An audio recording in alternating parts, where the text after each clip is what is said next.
তরুণরা তো দেশের ভবিষ্যৎ। আজকে তারা গত 17 বছর ফ্যাসিস্ট হাসিনার বিরুদ্ধে তরুণরা যে আন্দোলন করেছে এবং রাজশাহীর যে আন্দোলন, এই আন্দোলনে আমার স্ত্রী, আমার 2 ছেলে ছিল। এখানে একজন গুলিবিদ্ধ, আমার আপন ভাস্তা আছে পলাশ এবং সালমান, যার চিকিৎসা তারেক রহমান সাহেব ইতিমধ্যে থাইল্যান্ড থেকে করিয়েছে, আরও আগামী করা হবে। আর আমরা কোনো আগামী দিনে চাঁদাবাজি, দুর্নীতিবাজ এবং যারা হচ্ছে জনগণের শত্রু, তাদেরকে আইনের আওতায় নিয়ে এসে আমরা দেশকে শান্তিপূর্ণ দেশকে গড়ে তুলব। আনের সৃষ্টি এবং আমাকে নিজ সন্তানের মতো সারা জীবন স্নেহ করেছে, দোয়া করে আসছে, নাম ধরে ডাকে।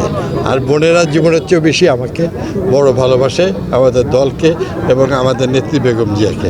ইনশাল্লাহ তাদের সর্বোচ্চ ভোটে আমরা সন্ত্রাসমুক্ত একটি দেশ, দুর্নীতিমুক্ত দেশ, চাঁদাবাদমুক্ত দেশ, এবং আমরা শান্তি এবং সমৃদ্ধি চাই। আমরা ব্যাপক সরলতা করেছি।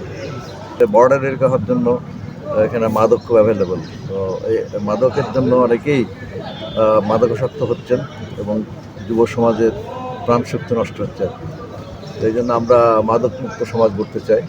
আমরা এই ব্যাপারে প্রশাসনের সাথে পূর্বে কথা বলেছি যে মাদকের ব্যাপারে জিরো টলারেন্স দেখাতে হবে, এবং আমরা অবশ্যই মাদককে না বলবো, মাদক নির্মূল করার জন্য আপনার চেষ্টা চালাবো।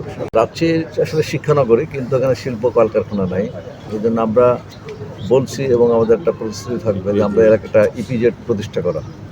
ইপিজেড প্রতিষ্ঠিত হলে আমাদের বেশ কিছু কলকারখানা স্থাপিত হবে এবং এখানে বেশি বেশি বিনিয়োগ আসবে এবং এর মধ্যে কর্মসংস্থান সৃষ্টি হবে। এছাড়া আমাদের যে বিসিকটা আছে, বিসিকটা মৃত পাই, বিসিকটাকে আমরা পুনর্জীবিত করতে চাই।